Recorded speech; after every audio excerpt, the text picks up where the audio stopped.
I'm Librarian Racine. And we are so glad that you're going to join us, because I know that you're all going to join us, for this month's ICTBC. We read Kazuo Ishiguro's The Buried Giant. Racine, tell the lovely folks what it's about. This is one of those books where it's dripping with like dreaminess. And it's a story about Axel and Beatrice. And they know that they've got a son. And they're kind of in this mist, this fog. They've got amnesia. So does everybody else in their village. And they go in search of their son. Right. And that's just the bare bones, boom. What is this book about? It's about two parents going to look for their son in a fairy tale-like environment. But then they run into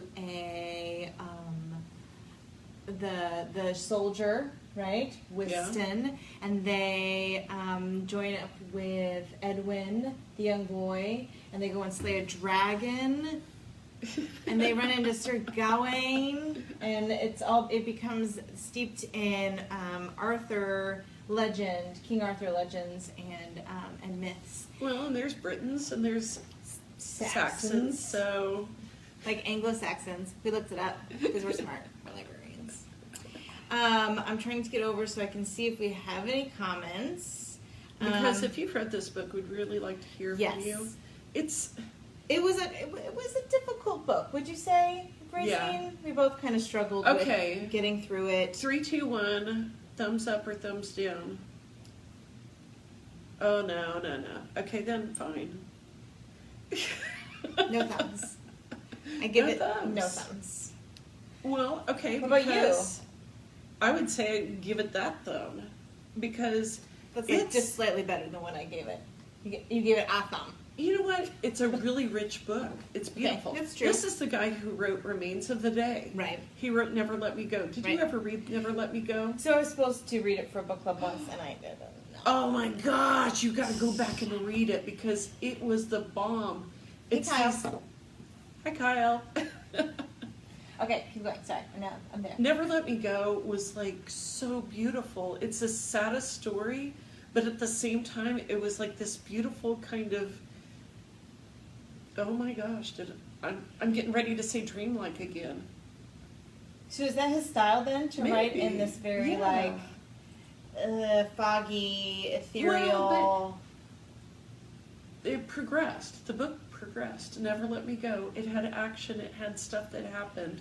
And like this book, this book had sword fights. It had monsters attacking people. It had villagers fighting with one another. Yeah, it was kind of weird, like, because they didn't always know what they were fighting about, right? There was that scene in the village where they were concerned for the boy, and then the boy comes back, and then they're fighting about something else, and then they're supposed to be on guard, but then they see something, and like everybody just kind of is in a constant state of uncertainty. Right. Right? Right. But you read that in the language that he uses, and it just, to me, it's beautiful. Well, it was difficult for me to read.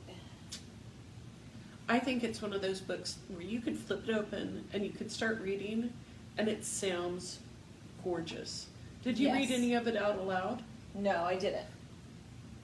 Sorry, that's my little. I don't usually that's do that. my Jedi trick. Read out loud. Do you ever try that? Yeah. Do you ever read out loud and see if it makes it better? Well, sometimes it does, and I mean too, especially when you're listening to something. Well, yeah, and I wondered if maybe if I was listening to this on audiobook, because then I could kind of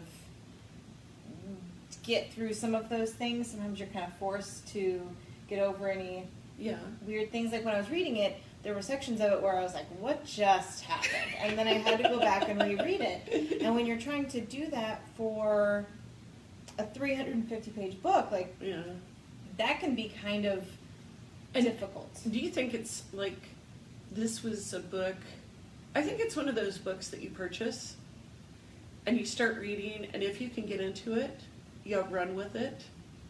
But if you can't get into it, it's okay. Yeah, I mean, Does that make sense to in the Read ICT group, there's all these people talking about, if life's too short, if you can't get through it, like, don't waste your time on books that you're not thoroughly Right. enjoying. And this book was one of those where I was like, well, like, if I wasn't reading it for ICT-BC, I probably would have put it down and Oh, yeah. picked it back up. I think I would have too. I mean, and it's okay. Okay, so in my research for this book, Michael's joining us today. Hey, Michael. If you read this book, we'd love to know what your thoughts are on it as well, because I'm about to lay some knowledge on you, okay? So when I was researching for this session, I found the Neil Gaiman review from the New York Times, and he writes that this is a melancholy book, and the mist that breathes through it is a melancholic mist. The narrative tone is dreamlike and measured. There are adventures, sword fights, betrayals, armies, cunning stratagems, and monsters killed, but these things are told distantly without the book's pulse ever being faster. And I think that is absolutely 100% true. And then later he says, the excitement that the book would deliver were this a more formulaic or crowd-pleasing novel, when they would appear not exciting because they would be a young people's adventures. And our heroes are not young people. Oh, that's true. And I thought that was really insightful. I think this is a book full of metaphor. I think It's a metaphor of, a country divided. It's a metaphor of getting older, because there's one point where Beatrice and Axel go to, at the end of the book, they meet beforehand, the boatman. Yeah. And the boatman's going to take them across the lake or the river or the sea to an island. Oh, spoiler alert. Yeah. Well, but I mean, really, it's like, but that's a metaphor for the Great Sleep, or Absolutely. and whether or not they should part. These two lovers, these two old married people. I think this is one of those books where it'd be interesting to get your, read it when you're 24, read it when you're 34. Yeah. Read it when you're 54, because it's going to change, and that's what great art does. It tells a different story. Well, and there are Each so many time you books read that it. do that. Absolutely. Don't you think? Like, Yeah. when there are books that I've picked up and read at different stages in my life, and then read them again at other stages of my life, and the words, the story holds different meaning. And this one probably is kind of a generational thing, right? Like, if you were a young person reading it, if you were an older folks reading it, it would be, you might, the slowness of the plot might appeal to you more, Yeah. because you could just kind of sit back and enjoy it. Yeah. But let's talk about, for just a second, Axel and Beatrice, right? Okay. Because I loved them. Yeah. For as much as the book was difficult and plotting and, oh my God, difficult to get through, for me, subjectively, the Axel and Beatrice, I just loved them. I thought they were so cute, and they didn't really know what was going on most of the time, but they loved each other and they trusted each other, and you could just imagine a nice little, pat on the shoulder, and when they're walking, He would watch her sleep. I know. How beautiful is that? And what I loved the most, I think, was when they were walking in the path through the Great Plain, even. And so in the Great Plain, instead of walking in front, you would walk behind. So the man would walk in front in normal situations, because you want to be able to protect the people following you. Well, on the Great Plain, they were afraid of sprites and spirits coming to steal people, and so they would steal the person in the back that's trailing behind. And so the whole time that they're going, they can't really turn around and say, oh, are you there? They would Beatrice would say, are you still there? And he would say, I'm here, princess. And they did it over and over again through the whole book, climbing the mountain. It was sweet. I loved it. It was a beautiful love story in that regard, Mhm. because they, it wasn't a matter of him leaving without her or her without him. They were going together to look for their son. Mhm. And that was beautiful. I mean, and the author, Kazuo, he's a man of two different cultures, and I think that's the reason why this book is kind of two minds, with the dreaminess, with the, it. Okay, fine. You're looking. I'm struggling with a cold. Sorry. It's like, anyways, Kazuo grew up. His dad was an oceanographer, and he grew up in Great Britain. He moved there when he was 5. Well, they started. They always talked Japanese at home because they thought they would go back to Japan, and so he had this Japanese at home. He had English as his second language. You mean like the Saxons and Britons, like how they were clashing cultures? Yeah.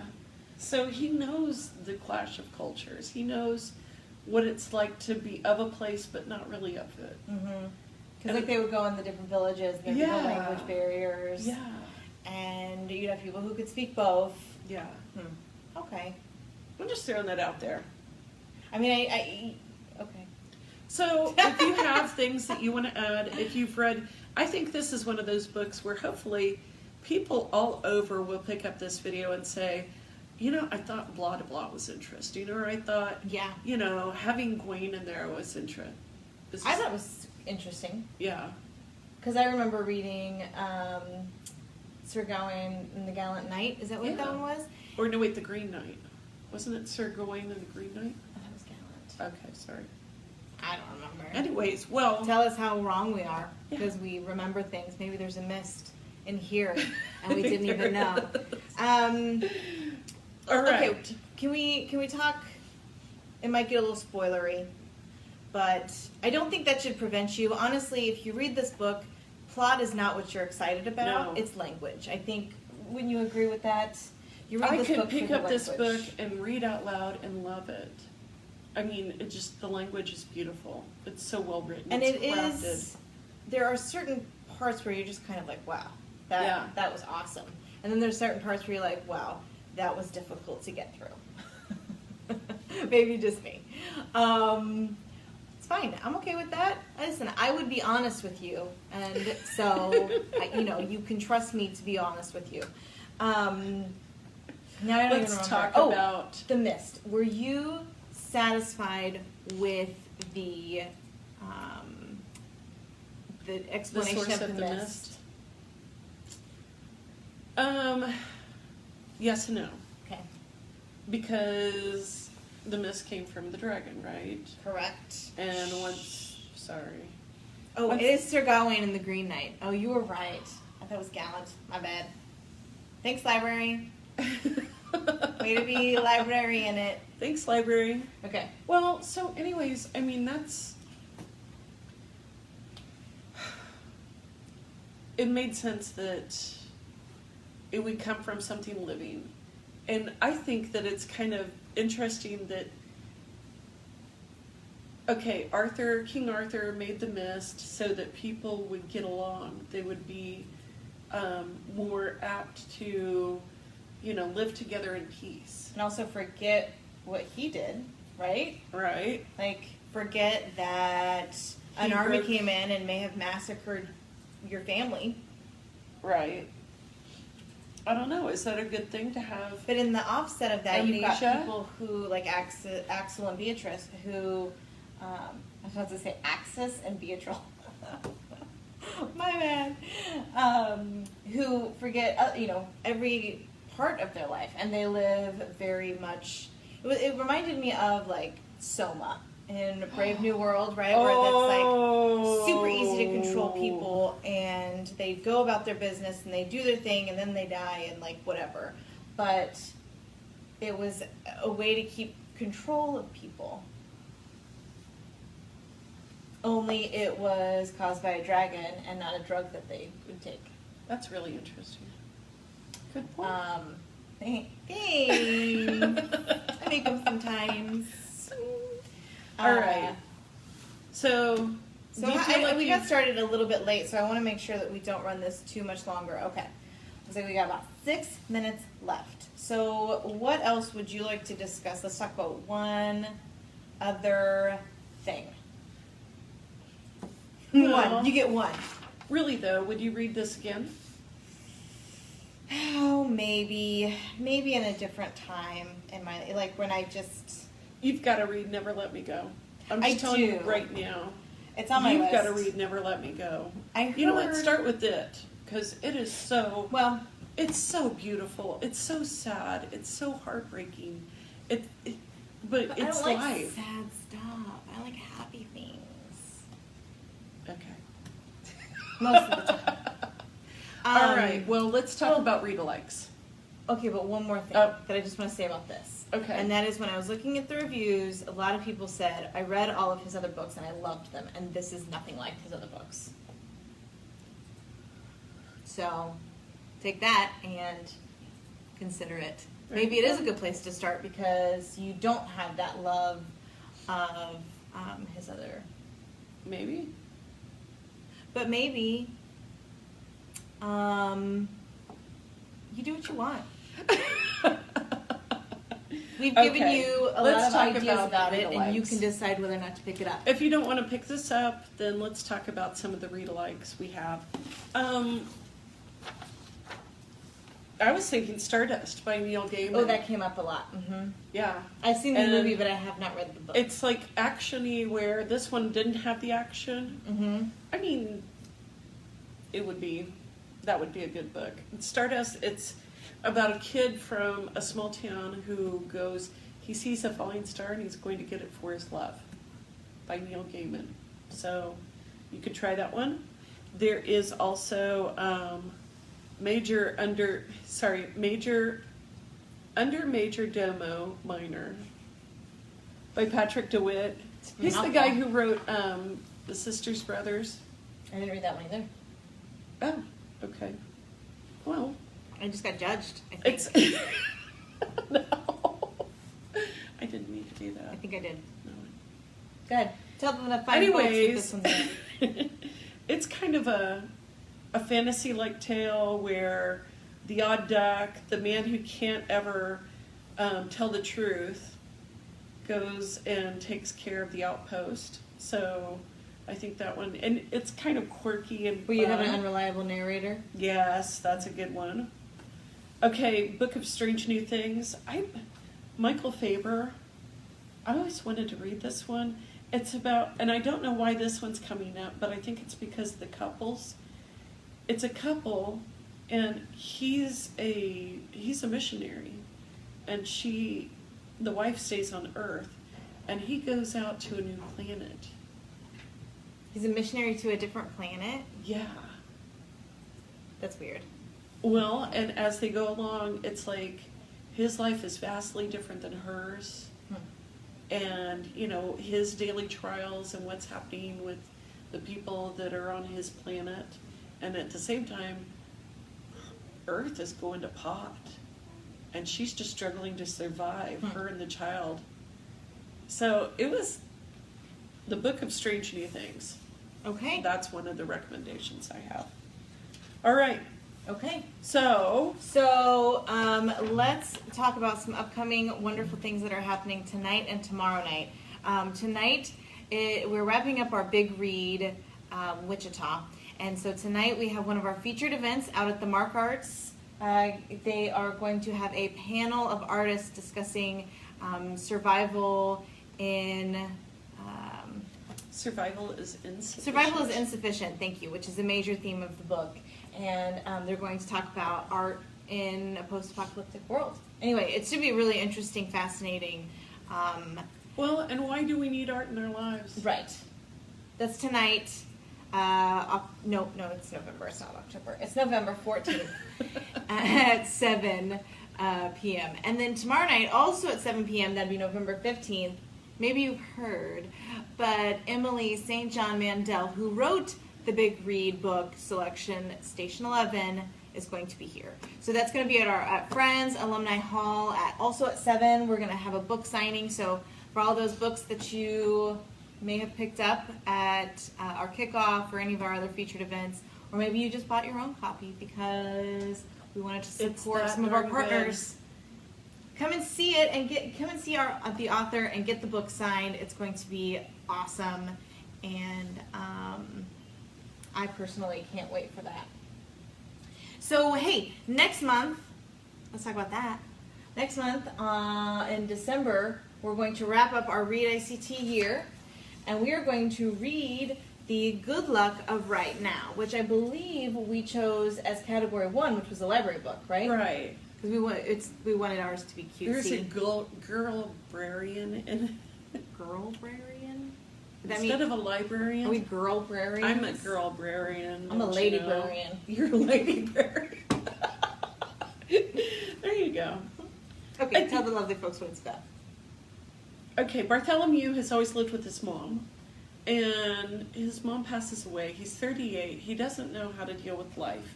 And in among her things, he finds a letter. It's a form letter from Richard Gere, who talks about the need to,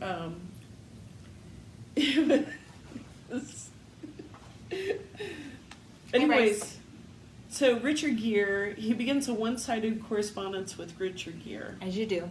Yeah, because Richard Gere could help you through life. Yeah. So the girl-brarian becomes his friend. All of these people, you know, this kind of quirky mixture of people. This guy was the guy that wrote Silver Linings Playbook. Mm-hmm. I love his work. It's going to be a fun book. I read Silver Linings Playbook, and then I read one of his young adult books. Oh, really? Boy 21? Boy 21? Anyway, it was good. I remember liking it.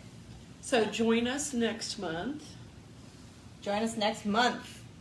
And we will see you there. I hope that you continue to comment along, because this was a lot of things to cover in this book that we didn't even touch on. And so we can continue that conversation in the comments. Final thoughts? I had a great time. Thank you. I had a great time. I hope you have a great time. I hope you have a great rest of your day, and we'll see you next month.